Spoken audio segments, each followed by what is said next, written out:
الحمد للہ وحدہ لا شریک لہ والصلاة والسلام علی من لا نبی بعدہ وعلی آلہ واصحابہ الذین اوفوا عہدہ اما بعد فاعوذ باللہ من الشیطان الرجیم بسم اللہ الرحمن الرحیم والعصر ان الانسان لفی خسر الا الذین آمنوا وعملوا الصالحات وتواصوا بالحق وتواصوا بالصبر اللہم صلی علی محمد وعلی آل محمد کما صلیت علی ابراہیم وعلی آل ابراہیم انک حمید مجید اللہم بارک علی محمد وعلی آل محمد کما بارکت علی ابراہیم وعلی آل ابراہیم انک حمید مجید۔ الحمدللہ، اللہ کا شکر ہے کہ اللہ تعالیٰ نے ہمیں انسان بنایا، مسلمان بنایا، حضور اکرم صلی اللہ علیہ وسلم کو امتی بنایا، اور اللہ تعالیٰ کا بہت بڑا احسان ہے کہ اللہ تعالیٰ نے علم دین حاصل کرنے کی توفیق عطا فرمائی۔ ہمارے ہاں ای مرکز کے تحت جس طرح چھوٹے بچوں کے لیے تعلیم القرآن کورس ہے، اسی طرح بڑے مردوں اور خواتین کے لیے مختلف کورسز ہیں۔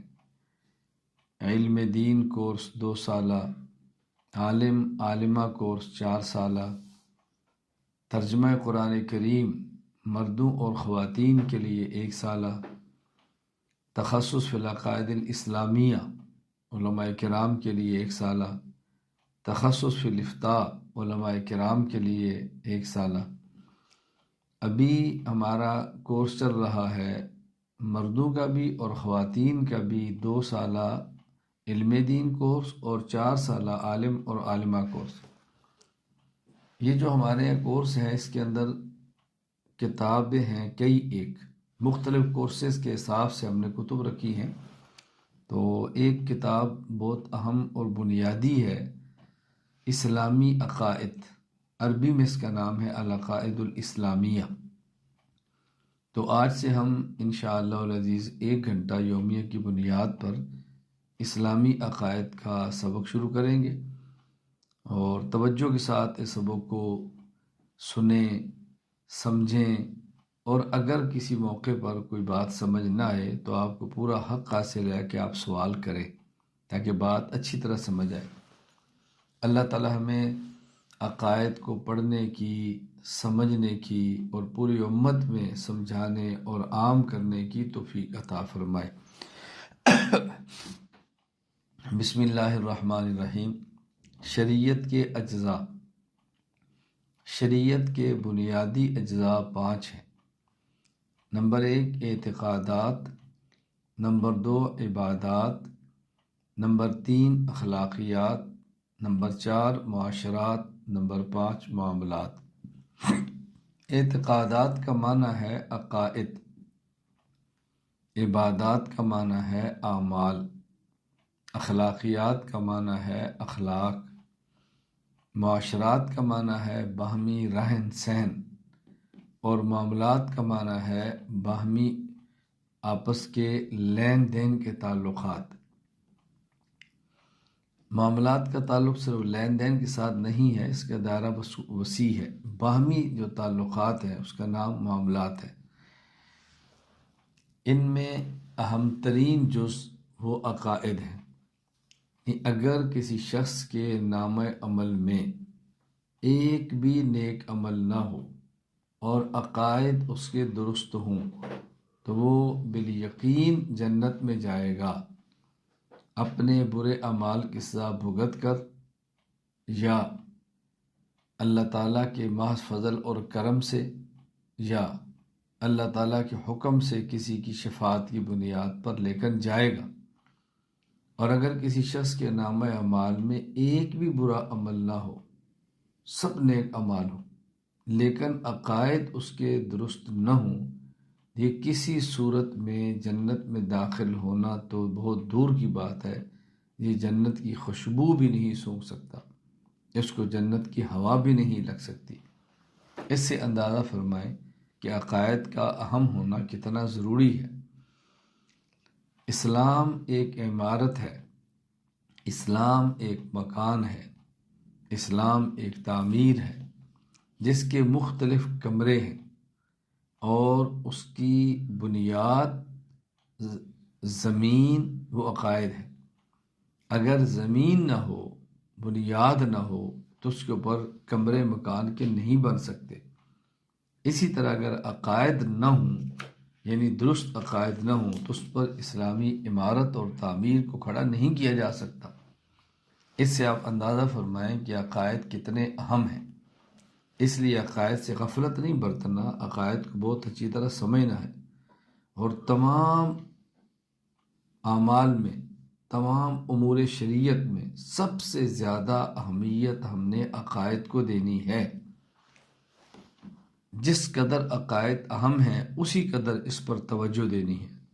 عقائد پڑھنے ہیں، عقائد سمجھنے ہیں، عقائد کو دہرانا ہے، عقائد امت میں عام کرنے ہیں، اپنے عقائد ٹھیک کرنے ہیں، امت کے عقائد کو ٹھیک کرنے کی فکر کرنی ہے۔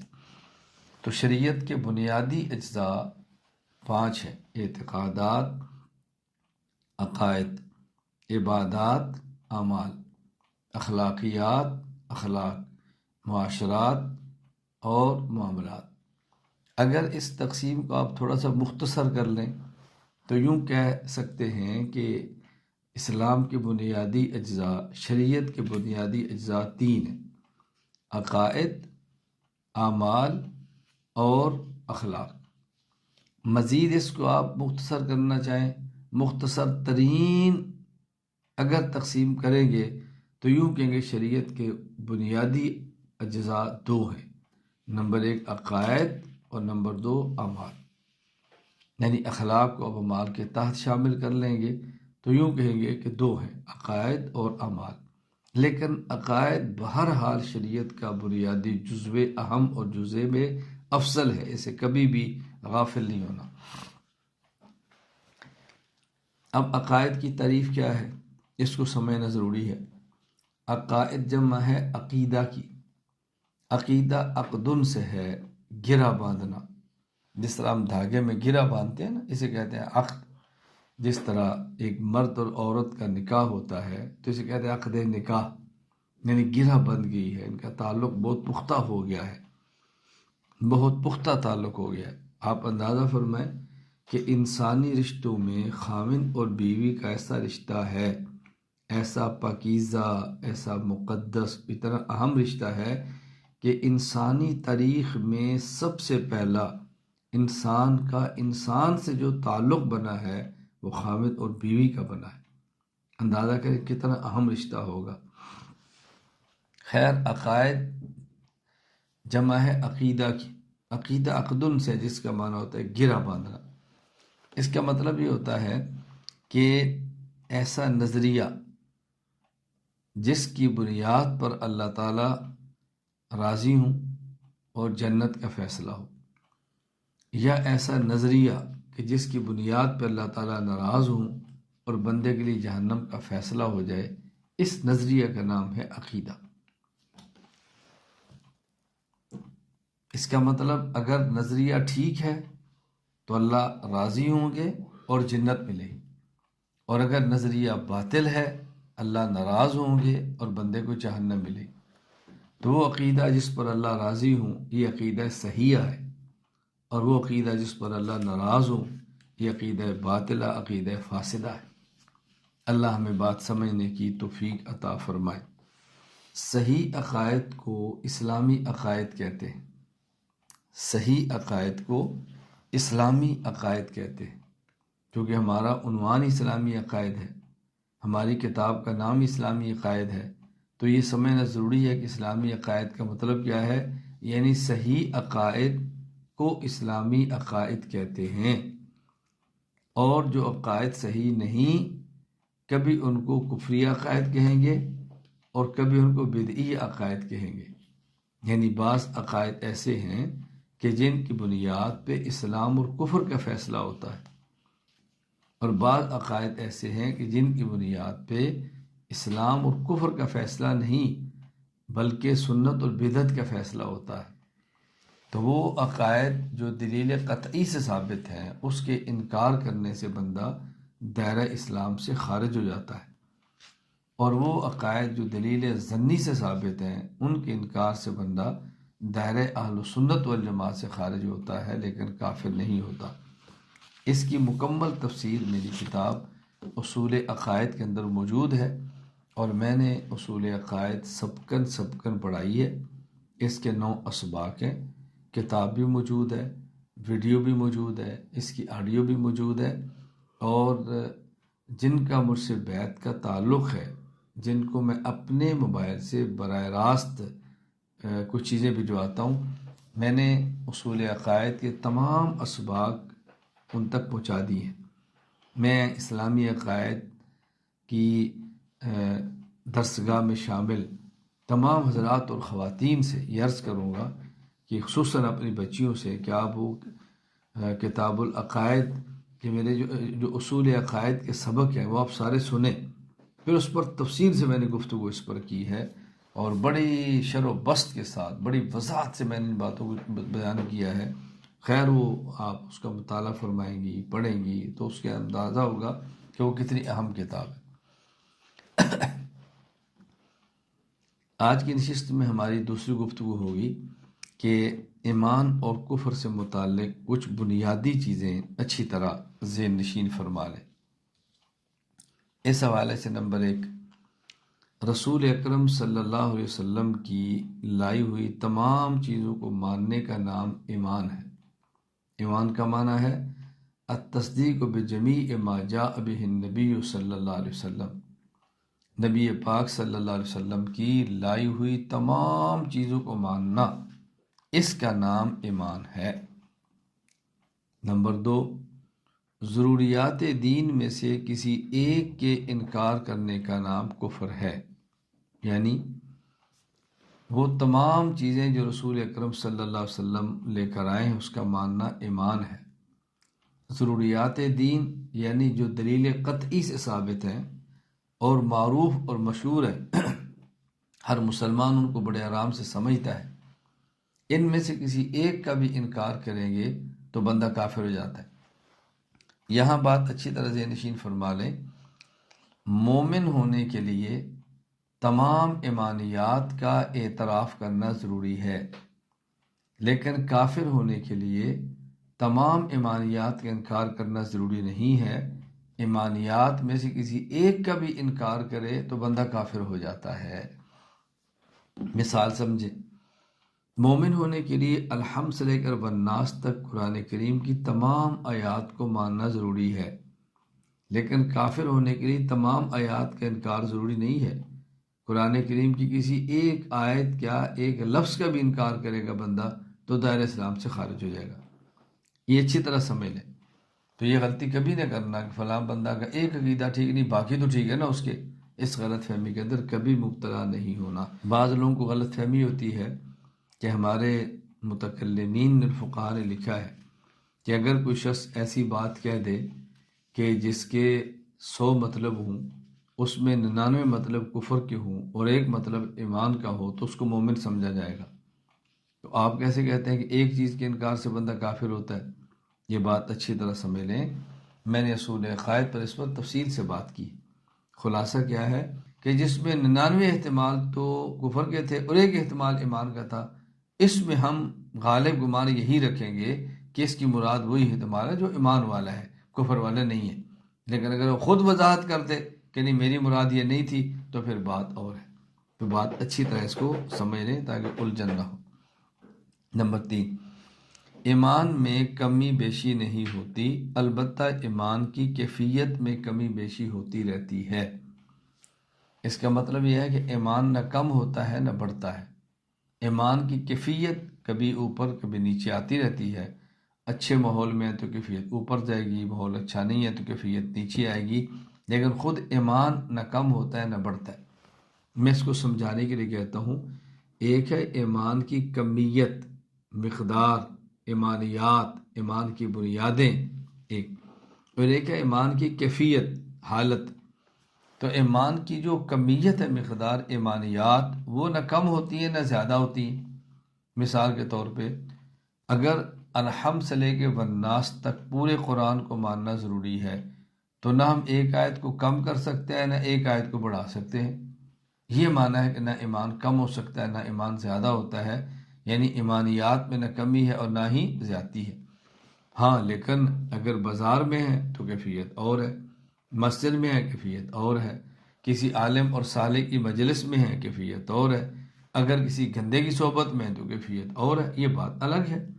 لیکن ایمان کی کیفیت میں کمی بیشی ہوگی، خود ایمان کے اندر کمی بیشی نہیں ہوگی۔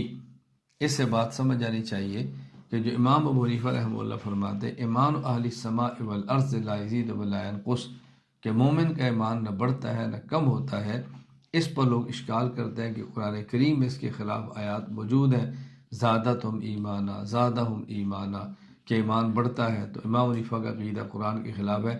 قطعاً نہیں۔ جو امام سے فرماتے ہیں ایمان نہ کم ہوتا ہے نہ زیادہ، اس کا مطلب ایمان کی کمیت اور ایمانیات ہے، اور جو قرآن کہتا ہے کم ہوتا ہے اور زیادہ ہوتا ہے، اس سے مراد ایمان کی کیفیت ہے۔ امام ابو حنیفہ کا عقیدہ اور قرآن کے خلاف ہو، ایسا ممکن نہیں ہے، ایسا ممکن نہیں ہے، ایسا ممکن ہی نہیں ہے۔ ہم نے سوچ سمجھ کر امام اعظم ابو حنیفہ رحمہ اللہ کی تقلید کی ہے۔ نمبر 4، اہل قبلہ میں سے کسی کو کافر کہنا درست نہیں، یعنی بندہ جو اہل قبلہ ہو، اہل قبلہ مومن ہوتا ہے، کسی اہل قبلہ کو کافر نہیں کہہ سکتے۔ نمبر 5، سوال یہ ہے کہ اہل قبلہ ہوگا کون جس کو ہم کافر نہیں کہہ سکتے؟ اہل قبلہ سے مراد وہ لوگ ہیں جو تمام ضروریات دین کو مانتے ہوں۔ بات سمجھ لیں، یعنی اہل قبلہ کا معنی یہ نہیں ہے کہ جو قبلہ کی طرف منہ کر کے نماز پڑھے۔ اہل قبلہ شریعت کی ایک اصطلاح ہے جس کا مخصوص ایک مفہوم ہے۔ عام بندے یہ سمجھتے ہیں کہ جی فقہاء نے لکھا ہے کہ اہل قبلہ کو کافر نہیں کہنا چاہیے، یہ جو قادیانی اور مرزائی ہیں یہ کعبہ کی طرف منہ کر کے نماز پڑھتے تو اہل قبلہ ہے، کافر کیوں کہتے ہو؟ اثنا عشری شیعہ جو رسول اللہ صلی اللہ علیہ وسلم کے بعد ابو بکر صدیق کو خلیفہ اول بلا فصل نہیں مانتے، حضرت علی کو خلیفہ اول بلا فصل مانتے ہیں کرم اللہ وجہہ، تو ان کو کافر، ان کو دائرہ اسلام سے خارج نہیں کہنا چاہیے، کیونکہ قبلے کی طرف منہ کر کے نماز پڑھتے تو اہل قبلہ ہے۔ فلاں فرقہ ہے فلاں فرقہ ہے وہ تو اہل قبلہ ہے، تو کیوں کافر کہتے ہیں؟ جب فقہا کہتے ہیں اہل قبلہ، اہل قبلہ کا معنی صرف یہ نہیں ہے کہ قبلہ کی طرف منہ کر کے نماز پڑھے۔ اہل قبلہ کا معنی ہوتا ہے کہ تمام ضروریات دین کو مانتا ہو، تمام ایمانیات کو مانتا ہو، پھر اہل قبلہ ہوتا ہے۔ تو جو تمام ایمانیات کو مانتا ہے، عملی کوتاہی ہے، اس کو تو مومن ہی کہیں گے۔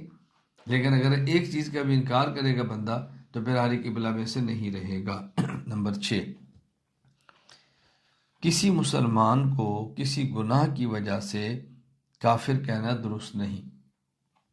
کسی بھی مسلمان کو کسی بھی گناہ کی بنیاد پہ کافر نہیں کہہ سکتے۔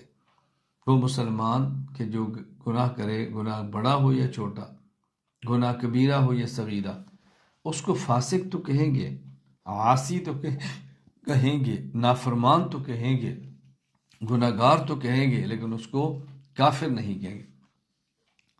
ممکن ہے کسی کے ذہن میں اشکال ہے کہ نبی پاک صلی اللہ علیہ وسلم نے فرمایا من ترک الصلاۃ متعمدا فقد کفر، کہ جس شخص نے جان بوجھ کر نماز کا انکار کیا وہ کافر ہو گیا۔ تو یہ دیکھیں حدیث پاک میں تو ہے من ترک الصلاۃ متعمدا فقد کفر، کہ نماز چھوڑنے والا کافر ہے، تو آپ کیسے کہتے ہیں کہ گناہ گار کافر نہیں کہنا؟ یہ حدیث پاک کا ترجمہ غلط ہوا ہے۔ حدیث پاک کا ترجمہ کیا ہے؟ من ترک الصلاۃ متعمدا فقد کفر، جس شخص نے جان بوجھ کے نماز چھوڑی اس نے کافروں والا کام کیا۔ یہ نہیں کافر ہو گیا، کافروں والا کام کیا۔ جس طرح ہم کہتے ہیں نا کہ جھوٹ بولنا مسلمان کا کام نہیں ہے، اس کا معنی یہ نہیں کہ جھوٹ بولنے والا کافر ہو جاتا ہے۔ بیٹا شراب پینا مسلمان کی شان کے لائق نہیں ہے، اس کا معنی یہ نہیں کہ شراب پینے والا کافر ہو گیا۔ بیٹا زنا کرنا مسلمان کا کام نہیں ہے، اس کا معنی یہ نہیں کہ زنا کرنے والا مسلمان ہو گیا۔ نہ، اللہ کے نبی سمجھا رہے ہیں کہ اس نے کافروں والا کام کیا، جس طرح بڑے خاندان کے ہوں اور ان کے گھر میں بیٹا کو گھٹیا حرکت کر لے تو بڑے اور معزز خاندان والے اپنے بیٹے سے کیا کہتے ہیں، بیٹا ہمارے خاندان کے لوگ ایسے کام کرتے ہیں، لوگ کیا کہیں گے کس کا بیٹا ہے، ہمارا بیٹا اگر ایسا کام کرتے ہو۔ اسی طرح شریعت کہہ رہی ہے من ترک الصلاۃ متعمدا فقط کفر، کیا کوئی مومن بھی نماز چھوڑ سکتا ہے؟ مومن ہو کر نماز چھوڑنا یہ ٹھیک نہیں ہے۔ تو اس کا معنی یہ نہیں جس نے جان بوجھ کے نماز کو چھوڑا وہ کافر ہو گیا، اس کا معنی یہ ہے کہ جس نے جان بوجھ کے نماز کو چھوڑا اس نے کافروں والا کام کیا ہے۔ یہاں مجھے ایک واقعہ مناظرہ یاد آیا جو حضرت امام محمد بن ادریس شافعی رحمہ اللہ اور حضرت امام احمد بن حنبل رحمہ اللہ کے درمیان ہوا۔ امام احمد بن حنبل رحمہ اللہ نماز جان بوجھ کے چھوڑنے والے کو کافر کہتے تھے۔ حضرت امام شافعی نے مناظرہ کیا، حضرت امام شافعی رحمہ اللہ نے امام احمد بن حنبل سے عرض کیا آپ یہ فرمائیں اگر جان بوجھ کر نماز چھوڑنے سے بندہ کافر ہو جاتا ہے، اب اس کے مسلمان ہونے کی کیا صورت ہے، مسلمان کیسے ہو؟ حضرت امام احمد بن حنبل فرمانے لگے کہ یہ شخص کلمہ پڑھ لے تو مسلمان ہو جائے گا۔ امام شافعی رحمہ اللہ نے فرمایا کلمہ تو پہلے ہی پڑھتا ہے، اس نے کلمہ چھوڑا کب ہے؟ تو انہوں نے کہا نماز پڑھ لے مسلمان ہو جائے گا۔ فرمایا نماز تو پڑھے گا لیکن نماز قبول نہیں ہوگی، کیونکہ جب اس نے نماز چھوڑ کے کافر ہو گیا تو کافر کا تو عمل قبول ہوتا ہی نہیں، تو نماز اس کی قبول نہیں ہوئی تو نماز سے کیسے مسلمان ہوگا؟ حضرت امام محمد بن حنبل رحمہ اللہ سے اس کا کوئی جواب نہیں بنا۔ اس لیے واضح نشین فرما لیں کہ کسی بھی مسلمان کو کسی بھی گناہ کی بنیاد پر کافر نہیں کہہ سکتے۔ یہاں میں نے ایک بات کی ہے، گناہ بڑا ہو یا چھوٹا، گناہ کبیرہ ہو یا صغیرہ، عموماً ہم یہ دو لفظ استعمال کرتے ہیں۔ قرآن کریم میں ان تجتنبوا کبائر ما تنہون عنہ نکفر، قرآن کریم میں بھی ہے۔ ہم عموماً یہ دو لفظ استعمال کرتے ہیں، گناہ کبیرہ گناہ صغیرہ، یہ گناہ بڑا یہ گناہ چھوٹا۔ ایک ہے اس کا ترجمہ بڑا اور چھوٹا، ایک ہے اس کا مفہوم اصطلاح کہ شریعت میں گناہ کبیرہ اور گناہ صغیرہ کی تعریف کیا ہے، یہ اچھی طرح ذہن نشین کر لیں۔ گناہ کبیرہ کسے کہتے ہیں؟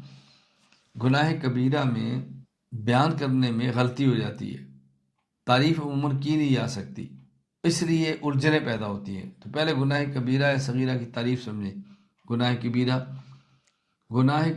اس گناہ کو کہتے ہیں جس کے کرنے والے پر قرآن و سنت میں وعید کی گئی ہو، یعنی اس کے لیے کسی عذاب کا تذکرہ ہو، ڈانٹا گیا ہو، جس کے کرنے والے پر قرآن و سنت میں وعید کی گئی ہو، جیسے یتیم کا مال کھانا، یہ گناہ کبیرہ ہے۔ ان الذین یاکلون اموال الیتامی ظلما انما یاکلون فی بطونہم نارا، یہ شخص اپنے پیٹ میں آگ جہنم کی ڈال رہا ہے۔ نمبر 2، اس گناہ کو کہتے ہیں جس پر حد مقرر کی گئی ہو، جیسے چوری پر حد ہے ہاتھ کاٹو، زنا پر حد ہے اگر کنوارا ہے تو اس کو 100 درے مارو، شادی شدہ ہے تو سنگسار کرو، شراب پینا اس پر حد ہے۔ تو جس گناہ پر حد ہو، جس گناہ پر حد ہو اس کو گناہ کبیرہ کہتے ہیں۔ نمبر 3، جس کے کرنے والے پر لعنت کی گئی ہو وہ بھی گناہ کبیرہ ہے، جیسے کسی کو نقصان پہنچانے کے لیے جھوٹ بولنا، ایسے جھوٹے پر بھی لعنت آئی ہے۔ میرے لفظ یاد رکھیں، کسی کو نقصان پہنچانے کے لیے جھوٹ بولنا، ایک ہوتا ہے اپنی جان بچانے کے لیے جھوٹ بولنا، الگ ہے نا، ایک ہے کسی کو نقصان پہنچانے کے لیے جھوٹ بولنا، الگ ہے، فرق ہے۔ ایک ہوتا ہے کسی کو نقصان بھی نہیں پہنچانا اور اپنے آپ کو نقصان سے بھی نہیں بچانا، ایسے لوگوں کی عادت ہے خام خواہی، بعض لوگوں نے عادت پڑ جاتی ہے جھوٹ بولنے کی۔ تم دوپہر کو کیا کر رہے تھے؟ وہ جاگ رہا، میں سویا تھا۔ عادت ہے جھوٹ بولنے کی، جسے کہتے ہیں ٹرکھانے کی عادت ہے۔ یہ باتیں الگ ہیں۔ میں گناہ کبیرہ کیا کہہ رہا ہوں؟ ایسا جھوٹ جو کسی کو نقصان پہنچانے کے لیے بولا جائے۔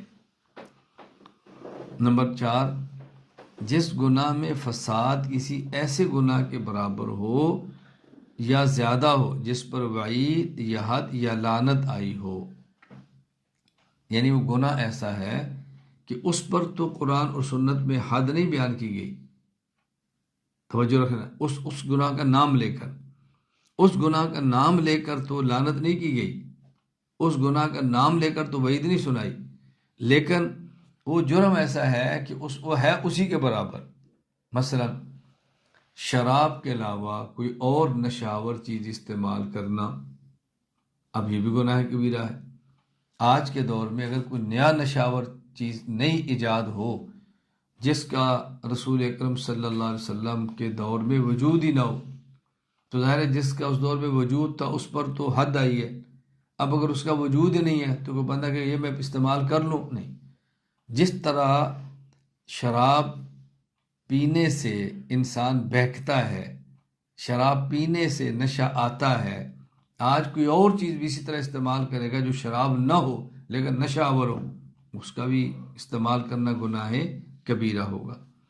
نمبر 5، جو کام بطور تعاون فی الدین کے کیا جائے، یعنی ایسا کام کیا جائے کہ اس سے اندازہ کیا جائے کہ دیکھنے والا سمجھے کہ اس شخص کے دل میں دین کی کوئی عظمت نہیں ہے، اس طرح کام کریں کہ جس کی وجہ سے، یعنی آدمی اس طرح کام کرے کہ دیکھنے والے کو اندازہ ہو کہ یہ کام اس طرح کر رہا ہے کہ اس کے دل میں دین کا کوئی احترام ہی نہیں ہے۔ جیسے مقدس اوراق کو گندگی میں پھینکنا۔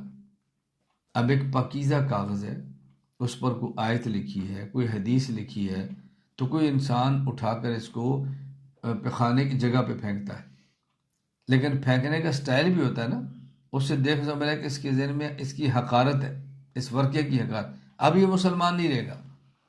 ویسے اگر کوئی شخص قرآن کریم کی عظمت کا بھی قائل ہے، توہین کو کفر بھی سمجھتا ہے، لیکن غفلت سے ہو گیا، جلدی سے ہو گیا، نہ کرنے پر اس کو افسوس، یہ باتیں الگ ہیں، لیکن ایک شخص اس انداز میں پھینکتا ہے کہ جیسے دیکھنے والے سمجھے کہ دین کی توہین کر رہا ہے، اس کو قرآن کی عظمت کا احساس ہی نہیں ہے، تو یہ گناہ کبیرہ ہے، یہ گناہ صغیرہ نہیں ہے۔ بات اچھی طرح سمجھ۔ خلاصہ کیا ہے؟ گناہ کبیرہ اس گناہ کو کہتے ہیں جس کے کرنے والے پر قرآن و سنت میں وعید کی گئی ہو، جیسے یتیم کا مال کھانا، جس پر حد مقرر کی گئی ہو، جیسے چوری کرنا، زنا کرنا، شراب پینا، جس کے مرتکب پر لعنت کی گئی ہو، جیسے کسی کو نقصان پہنچانے کے لیے جھوٹ بولنا، جس گناہ میں فساد کسی ایسے گناہ کے برابر یا زیادہ ہو جس پر وعید یا حد یا لعنت آئی ہو، جیسے شراب کے علاوہ دوسری نشہ آور چیزوں کا استعمال کرنا۔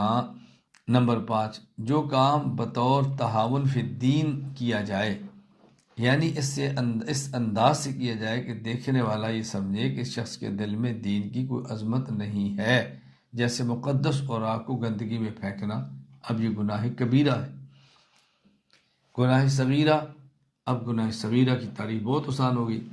گناہ صغیرہ اس گناہ کو کہتے ہیں کہ جس پر وعید نہ کی گئی ہو، مثلا وہ جھوٹ بولنا جس میں کسی کو کوئی نقصان نہ پہنچے، جیسے میں نے کسی آدمی کی عادت ہے ویسے ہی جھوٹ بولتے رہنا۔ ایک آدمی بازار سے گھڑی لے آتا ہے، قیمت اس کی 500 ہے، اور خواہ کہتا ہے میں 600 کی لایا ہوں، عادت ہے جھوٹ بولنے کی، یہ گناہ ہے لیکن صغیرہ ہے۔ اسی طرح کسی فاسق کے پاس بلا ضرورت بیٹھنا، یہ بھی گناہ ہے لیکن گناہ صغیرہ ہے۔ کیا ضرورت ہے فاسق کے پاس بیٹھنے کی؟ مت بیٹھے، احتیاط کرنی چاہیے۔ میں ایک بات عرض کر دوں، اس کے بارے میں اچھی طرح ذہن رکھ لیں۔ صحبت صالح ترا صالح کنت، صحبت طالح ترا طالح کنت۔ نیک کے پاس بیٹھیں گے تو نیک ہو جائیں گے، برے کے پاس بیٹھیں گے تو برے ہو جائیں گے۔ اس لیے کہ نیک صحبت کا اہتمام کرنا بہت ضروری ہے۔ ایک عربی کا شعر ہے، ان المرء لا تسأل وابصر قرینہ فإن القرین بالمقارن مہتدی۔ اگر کسی کے بارے میں یہ پتہ کرنا ہو کیسا ہے تو یہ نہ دیکھو بندہ کیسا ہے، یہ دیکھ لو کن کے پاس بیٹھتا ہے، اس لیے بندہ انہی کے پاس بیٹھتا ہے جن کا ہم مزاج ہوتا ہے۔ تو یہ پوچھنے کی ضرورت نہیں کہ بندہ کیسا ہے، اس کا بہت زیادہ اہتمام کرنا چاہیے، اچھی صحبت میں رہیں۔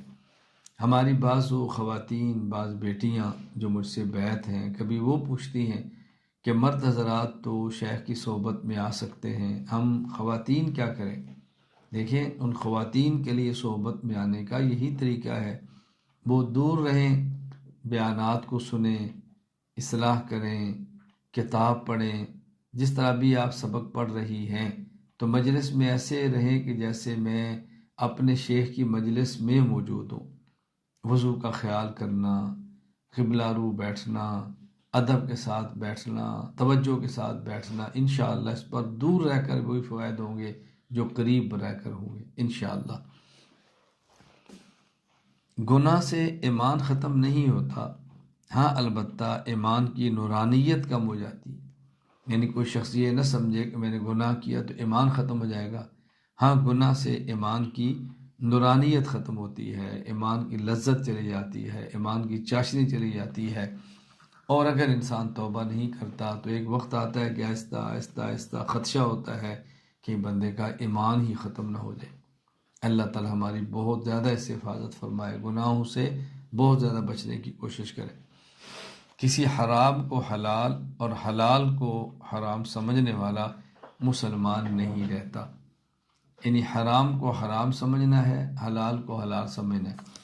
اگر کوئی شخص کسی حرام کو حرام سمجھتے ہوئے اس کا ارتکاب کر لیتا ہے، حرام کام کو حرام سمجھتے ہوئے حرام کام کر لیتا ہے، یہ گناہ تو ہوگا لیکن کفر نہیں ہوگا۔ لیکن اگر کوئی شخص گناہ کو گناہ نہیں سمجھتا، اگرچہ اس کا ارتکاب نہ کرے، تب بھی بندہ دائرہ اسلام سے نکل جائے۔ مثال کے طور پہ ایک بندہ نماز نہیں پڑھتا لیکن کہتا ہے کہ نماز فرض ہے، یہ مسلمان ہے۔ لیکن ایک بندہ نماز پڑھتا ہے اور کہتا ہے نماز فرض نہیں ہے، تو یہ مسلمان نہیں ہے۔ ایک بندہ زکوٰۃ نہیں دیتا اور کہتا ہے زکوٰۃ فرض ہے، یہ مسلمان ہے۔ ایک بندہ زکوٰۃ دیتا ہے لیکن کہتا ہے کہ زکوٰۃ فرض نہیں ہے، یہ مسلمان نہیں ہے۔ ایک بندہ روزہ کہتا ہے فرض ہے، روزہ رکھتا نہیں، تو مسلمان ہے۔ اور ایک بندہ روزہ رکھتا ہے لیکن کہتا ہے روزہ فرض نہیں ہے، تو مسلمان نہیں ہے۔ اسی طرح ایک بندہ شراب نہیں پیتا اور کہتا ہے شراب حرام بھی نہیں ہے، یہ مسلمان نہیں ہے۔ اور اگر ایک بندہ شراب پیتا ہے اور کہتا ہے کہ شراب حرام ہے، یہ مسلمان ہے۔ ایک بندہ زنا نہیں کرتا اور کہتا ہے کہ زنا حرام نہیں ہے، یہ مسلمان نہیں ہے۔ اور ایک بندہ زنا کرتا ہے اور یہ کہتا ہے کہ زنا حرام ہے، یہ بندہ مسلمان ہے۔ یہ بات اچھی طرح سمجھے، ایک بندہ شراب نہیں پیتا اور کہتا ہے شراب حرام بھی نہیں ہے، یہ مسلمان نہیں ہے۔ لیکن ایک بندہ شراب پی لے اور یہ کہ شراب حرام ہے، یہ بندہ مسلمان ہے۔ یہ باتیں بہت اچھی طرح سمجھنا ضروری ہے۔ اللہ تعالیٰ مجھے اور آپ کو بات سمجھنے کی توفیق عطا فرمائے۔